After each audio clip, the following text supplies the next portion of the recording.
Interesting. Is there, you've mentioned stablecoins a few times as one of the things you're really excited about. And I think Solana has the speed and low fees for things like payments with stablecoins. Like, is there a world where that real breakthrough app that you're referencing has to do with Solana and stablecoins? Yeah, I mean, that's very possible. I think that one of the things I think the Solana community should do is really lean in hard on winning stablecoin adoption, because that'll be very important. And I think right now, some of the infrastructure that's being used is not ideal, in part because it's not decentralized. And we strongly believe that decentralization is important in order for crypto to really live up to its promise. So to whatever extent people build stablecoin products, services, solutions on top of Solana, I think that's a great thing. And I think Solana has the necessary performance and properties to really enable that.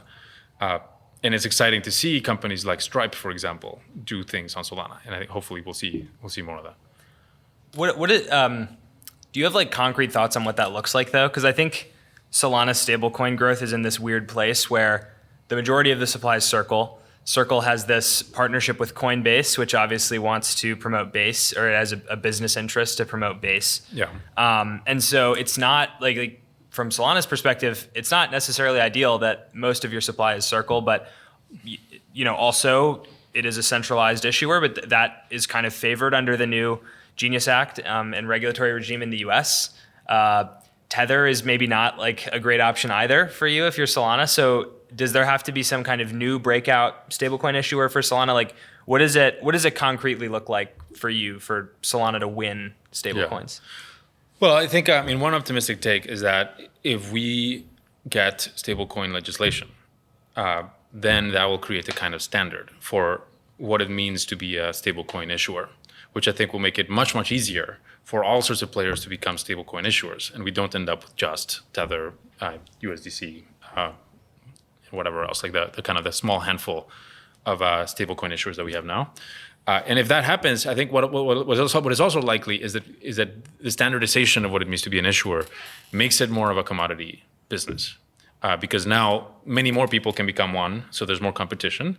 And in order to compete, you kind of have to maybe share some of the profits that come from the yield that you get from all of the capital backing the stablecoin. You have to share that with the ecosystem in order to be competitive. And if that's the case, then like profit margins on becoming an issuer become smaller. That becomes more of a commodity. If there's a likely world in which we do just have lots of issuers, every bank might become an issuer. Many fintech companies might become issuers. Asset managers like BlackRock, et cetera, might become issuers. And I think the goal, like the objective here, is make that happen on Solana. If you want Solana to win, you kind of have to be in that game and in those conversations. And that's not guaranteed, right? Like it could happen elsewhere. But I don't think that the game's over. I don't think that just because Coinbase controls USDC and Tether is like its own thing and it's not currently on Solana, that doesn't mean that the game is lost. Yeah, you mentioned that like you think a number of smart contract blockchains will all kind of win together. That it's not like a zero sum for you in the future. Are stablecoins that way? Like if a lot of the financial services and the banking sector in the US moves onto stablecoin rails in one way or another, is that going to have to be either on Solana or Base, or can it be on different blockchains? It's a great question. I think there's lots of uncertainty. Like it's hard to have like a very strong view. I think that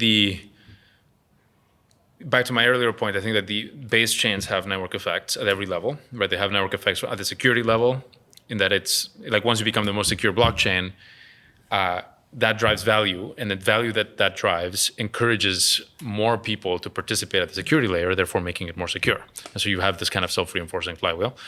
That's a network effect at that layer. There's also a network effect at the kind of developer layer, because once people write their smart contracts for the SVM and they write them in Rust, and it's like kind of tailor built for Solana, it's very hard for them to migrate. And then once they do that too, they themselves become a building block that other developers can use. So they're driving value to that ecosystem to the next marginal developer. It's another kind of a network effect. The same thing happens at the application layer, because integrations, like once you kind of are integrated with Solana, it's easier to integrate the next thing on Solana. And then also there's just like a canonical, like traditional network. Like the fact if your friends are on Solana, you're going to want to be on Solana because it's going to be easier to interact with them. Yeah. So all of those are strong network effects that I think leads to a winner take most, if not winner take all type of dynamic for base layers, for layer one blockchains. And I think that probably extends to stablecoins. Stablecoins probably won't be the exception. Stablecoins run on base layers.